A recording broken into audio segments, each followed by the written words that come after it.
Assalamualaikum warahmatullahi wabarakatuh. Perkenalkan, nama saya Nur Wahidah dengan NIM 220404502036 dari Program Studi Bimbingan dan Konseling Fakultas Ilmu Pendidikan Universitas Negeri Makassar. Baiklah, di sini saya membuat video untuk memenuhi tugas ujian akhir semester yang diberikan oleh dosen pengampu Nur Wahyuningsi Ibrahim, SPD, MPD, mata kuliah Profesi Kependidikan. Nah, selanjutnya topik yang akan dibahas yaitu ada 12. Yang pertama, strategi pengembangan profesi kependidikan.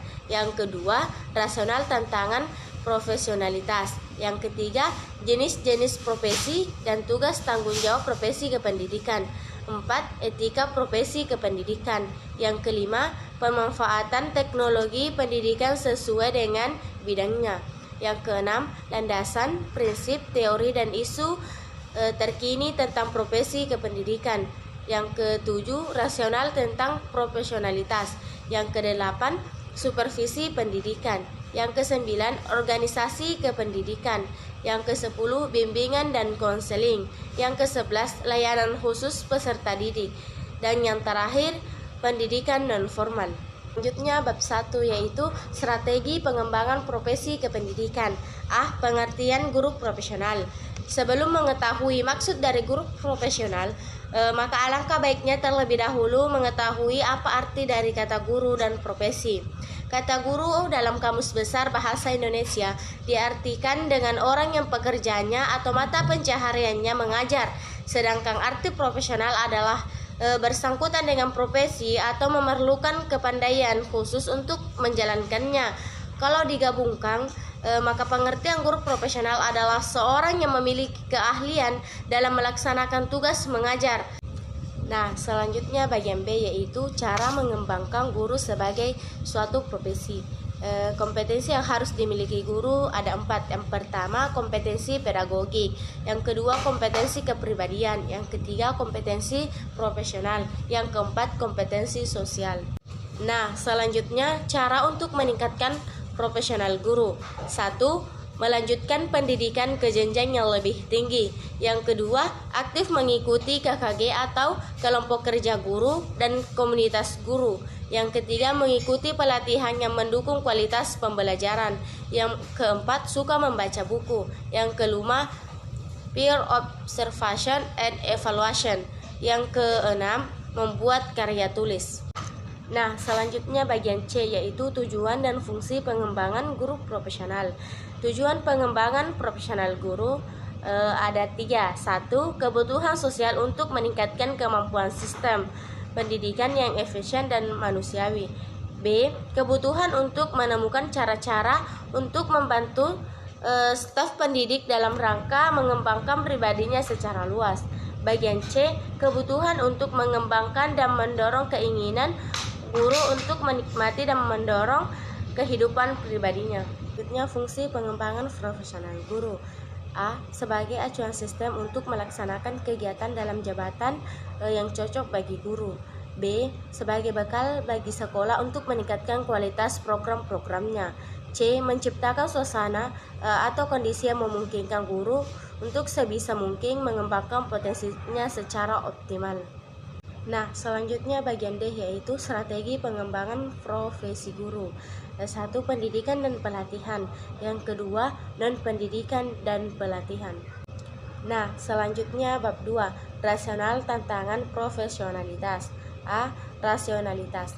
Keberhasilan program pendidikan nasional akan sangat ditunjang dengan berbagai sumber daya yang memiliki daya saing global dalam rangka menghadapi tantangan-tantangan di masa depan sebagai akibat terjadinya globalisasi dari sebagai aspek kehidupan, khususnya dalam dunia pendidikan. Nah, selanjutnya bagian C yaitu profesionalitas guru antar harapan dan tantangan. Sejak dari dulu keberadaan guru mendapatkan tempat tersendiri dalam masyarakat dan dalam bidang pendidikan merupakan faktor kunci dari keberhasilan, tujuan pendidikan, dan kualitas peserta didik. Nah, selanjutnya bab 3 yaitu jenis-jenis profesi dan tugas serta tanggung jawab profesi kependidikan. A. Jenis-jenis profesi kependidikan. Jenis profesi dalam bidang pendidikan dibagi menjadi dua, yaitu tenaga pendidik dan tenaga kependidikan. A. Tenaga pendidik. 1. Kepala satuan pendidik. Dibagi menjadi beberapa bagian. Yang pertama, kepala sekolah, rektor, wakil atau kepala urusan, tata usaha, laboran, pustakuan, pelatihan ekstrakurikuler, petugas keamanan. Nah, selanjutnya pendidik. Ada beberapa. Yang pertama guru, yang kedua dosen, yang ketiga konselor, yang keempat pemandu belajar, yang kelima widyaswara, yang keenam tutor, yang ketujuh instruktur, yang kedelapan fasilitator. Nah, selanjutnya tanggung jawab profesi kependidikan. Ada 5. Yang pertama, bertanggung jawab sebagai pengajar. Yang kedua, bertanggung jawab sebagai pembimbing. Yang ketiga, bertanggung jawab sebagai administrator kelas. Yang keempat, bertanggung jawab sebagai pengembangan kurikulum.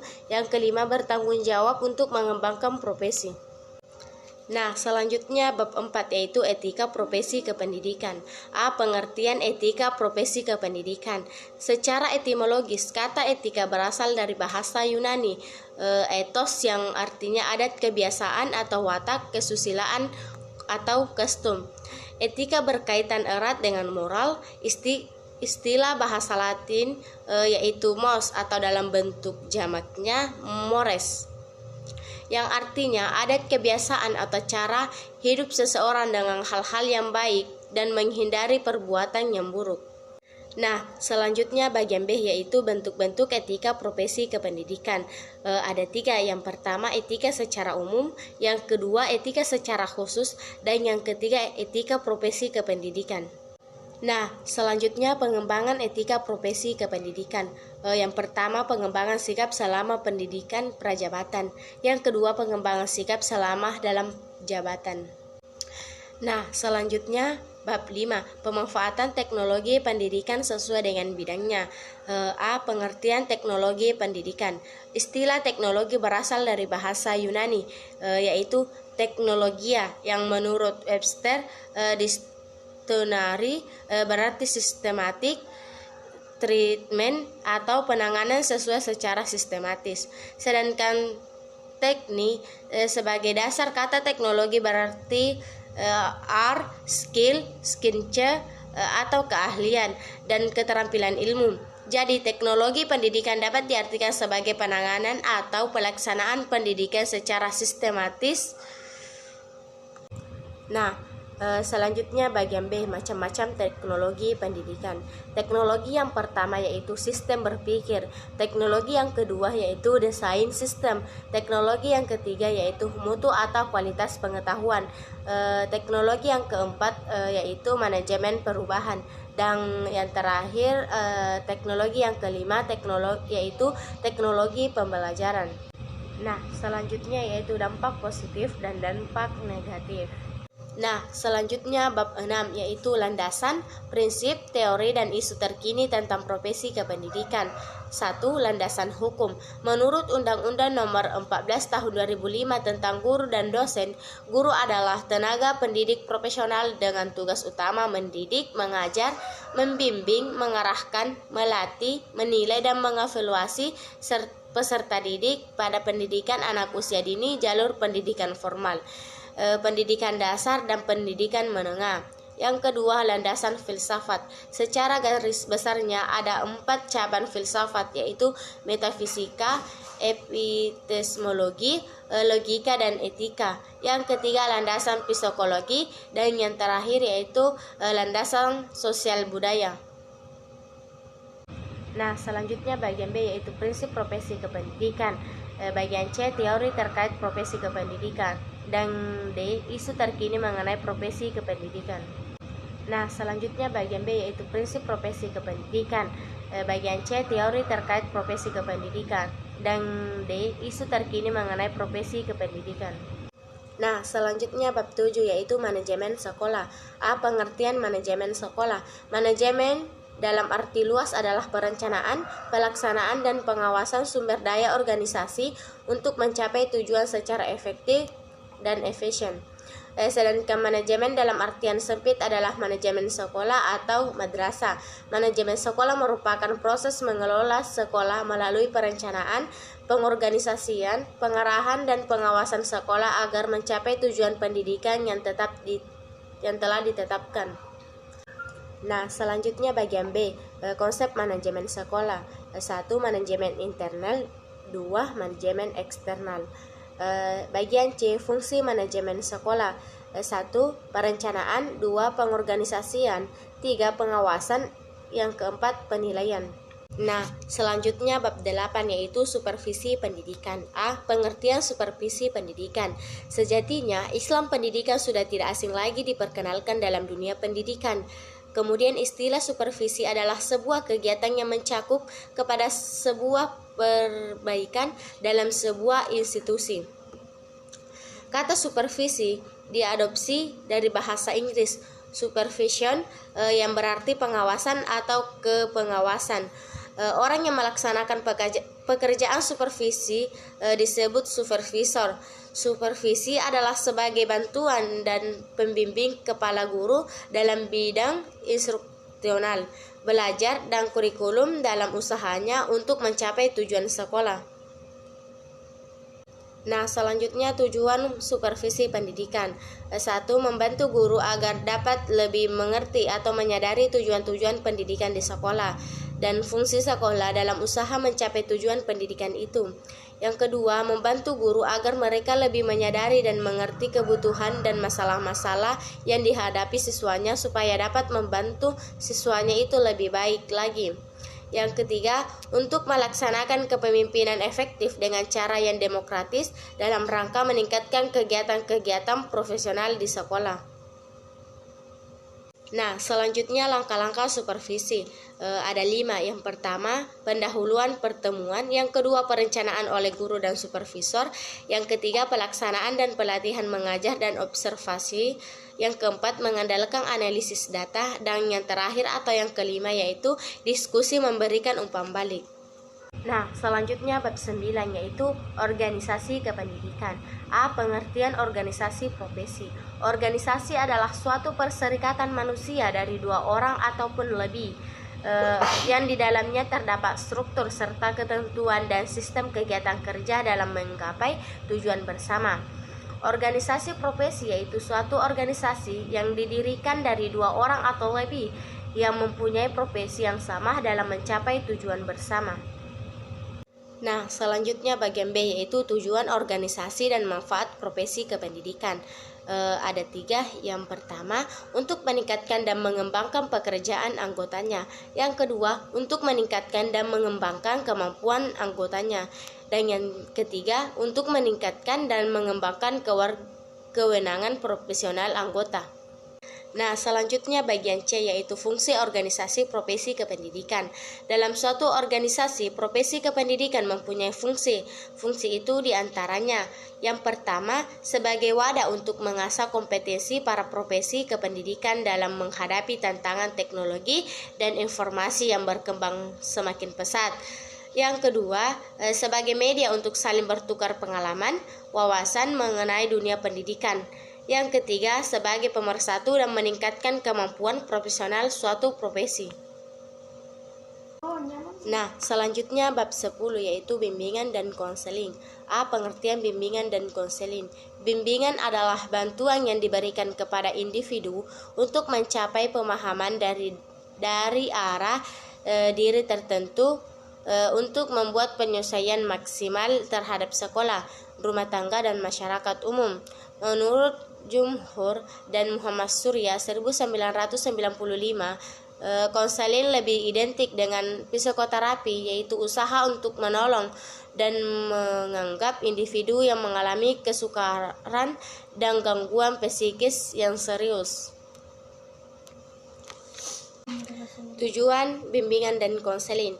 Tujuan bimbingan dan konseling atau tujuan pelayanan bimbingan dan konseling secara umum yaitu berupa bantuan konseling. 1. Merencanakan kegiatan penyelesaian studi, perkembangan karir, serta kehidupannya di masa yang akan datang. Yang kedua, mengembangkan seluruh potensi dan kekuatan yang dimilikinya Yang ketiga, menyesuaikan diri dengan lingkungan pendidikan, lingkungan masyarakat, serta lingkungan kerjanya. Yang keempat, mengatasi hambatan dan kesulitan yang dihadapi dalam studi, penyesuaian dan lingkungan pendidik, masyarakat maupun lingkungan kerja. Nah, selanjutnya prinsip bimbingan dan konseling. Prinsip bimbingan dan konseling dibagi menjadi 4 bagian. Yang pertama, prinsip berkaitan dengan sasaran layanan. Yang kedua, prinsip berkaitan dengan masalah individu. Yang ketiga, prinsip berkaitan dengan program layanan. Dan yang keempat, prinsip berkaitan dengan pelaksanaan layanan. Selanjutnya, asas bimbingan dan konseling. Yang pertama, asas kerahasiaan. Yang kedua, asas kesukarelaan. Yang ketiga, asas keterbukaan. Yang keempat, asas kegiatan. Yang kelima, asas kemandirian. Dan yang keenam, asas kekinian. Nah, selanjutnya bab 11 yaitu layanan khusus peserta didik. 1. Definisi layanan khusus. Layanan khusus adalah suatu usaha yang tidak secara langsung berhubungan dengan proses belajar mengajar di kelas, tetapi secara khusus diberikan kepada peserta didik oleh lembaga pendidik agar mereka lebih optimal dalam melaksanakan kegiatan belajar di sekolah. Jenis-jenis layanan khusus. 1. Layanan perpustakaan. Yang kedua, layanan kesehatan.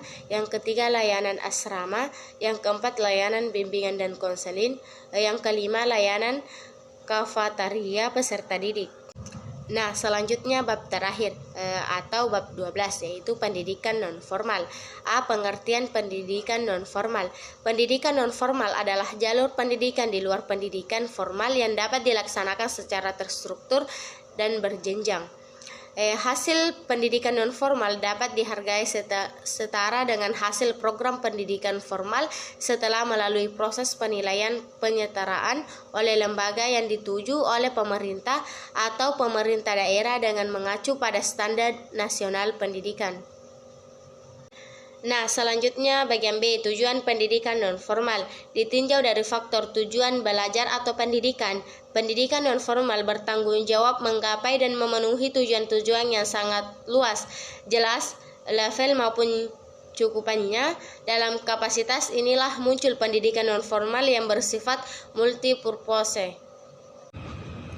Terima kasih dan sekian dari saya. Assalamualaikum warahmatullahi wabarakatuh.